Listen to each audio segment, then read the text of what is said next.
সুপ্রিয় শিক্ষার্থীগণ, চলো আমরা জানার চেষ্টা করি আজকের ক্লাসের মাধ্যমে অক্টাল টু অক্টাল কিভাবে অ্যাড করতে হয়। সেটার জন্য আমি একটা নিয়ম বা একটা নোট তোমাদের দিব। এই নোটটা যদি কেউ মুখস্থ রাখতে পারো, আশা করি octal related, octal to octal add সব ধরনের যোগ করতে পারবো। চলো আমরা রুলসটা জানার চেষ্টা করি। দুই বা ততোধিক সংখ্যার যোগফল 7 এর বেশি হলে 8 বিয়োগ করতে হবে এবং ক্যারি 1 থাকবে। কোশ্চেন হতে পারে, স্যার দুই বা ততোধিক সংখ্যার যোগফল 7 কেন? কারণ অক্টাল সংখ্যার সবচেয়ে বড় সংখ্যা হচ্ছে কত? 7, আই মিন MSB। 8 কেন বিয়োগ করতে হবে? কারণ অক্টাল সংখ্যার বেস হচ্ছে 8। আমি যখন বিয়োগ করব তখন ক্যারি থাকবে 1। যতবার বিয়োগ করব ততবার ক্যারি থাকবে। একবার বিয়োগ করলে ক্যারি 1, দুইবার বিয়োগ করলে ক্যারি 2, তিনবার বিয়োগ করলে ক্যারি 3। চলো আমরা ম্যাথ করি, তাহলে আমরা আরো স্পষ্ট ধারণা পাবো।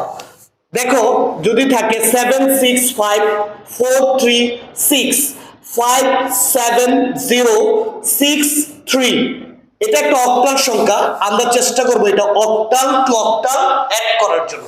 দেখো 6 আর 5 যোগ করলে কত হয়?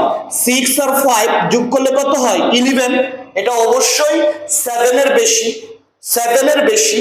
তাহলে আমাকে 8 বিয়োগ করতে হবে। কি করতে হবে? 8 বিয়োগ করতে হবে। তাহলে কত হবে? 3। যেহেতু আমি একবার বিয়োগ করছি, তাহলে সেহেতু আমার ক্যারি থাকবে কত? 1। এই ক্যারি 1টা নিচের সংখ্যার সাথে যোগ করব। তাহলে আমি দেখতেছি 7, আসলে এটা 7 না, 8।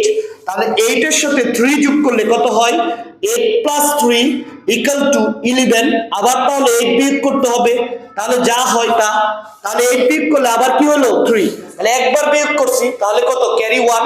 এটা কি 0? দেখা যাচ্ছে 0, আসলে 0 না, ক্যারি 1টা এটার সাথে যোগ হবে। তাহলে এটা হলো কি 1। 4 আর 1 যোগ করলে কত? 5। তাহলে এটা 7 এর বেশি না বা 7 এর সমান, 7 এর থেকে ছোট, সুতরাং ডিরেক্ট বসবে। সহজ কথা, 7 এর নিচে হলে অথবা 7 এর সমান হলে সেটা সরাসরি বসবে, কোনো ক্যারি থাকবে না। ওকে, 6 আর 5 এগেইন আমি যদি যোগ করি তাহলে কত হয়? 11। 11 থেকে 8 বিয়োগ করব, তাহলে কত হবে? 3।